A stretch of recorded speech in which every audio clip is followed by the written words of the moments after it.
J'ai des convictions depuis de longues années, c'est pas un effet de mode qui heureusement vient d'arriver.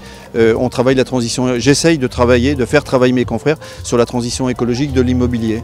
Alors ça se ressent par différentes actions qu'on mène sur nos petites opérations et le peu d'opérations qu'on a, qui n'est pas du tout à l'échelle de ce qu'il faut faire.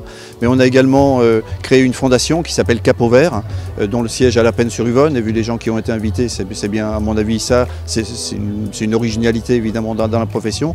Depuis 3-4 ans, cette fondation-là, donc une fondation ça veut dire qu'un mécène, le mécène c'est mon groupe. Les actions qu'on fait, nous, sur nos opérations, comme j'ai dit, c'est des gouttes d'eau. Je me suis souvent comparé au colibri.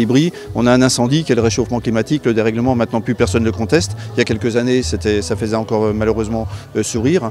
Et donc, ce qu'on fait, les gouttes d'eau, pour moi, étaient insuffisantes. On a donc créé une fondation pour essayer de rassembler le monde de l'immobilier, pour sensibiliser les gens à ces problèmes-là et pour réfléchir à des solutions. Certainement, sans aucun doute, c'est sûr qu'il y a un petit côté plaisir, mais ce qui est très important, c'est le micro que vous me tendez, c'est-à-dire c'est le fait d'en parler, de renchérir, de faire connaître, de faire comprendre que la transition écologique dans l'immobilier, comme dans les autres métiers bien évidemment, mais moi je ne sais faire que de l'immobilier, c'est quelque chose d'important et votre relais est important parce qu'on commence par de la sensibilisation.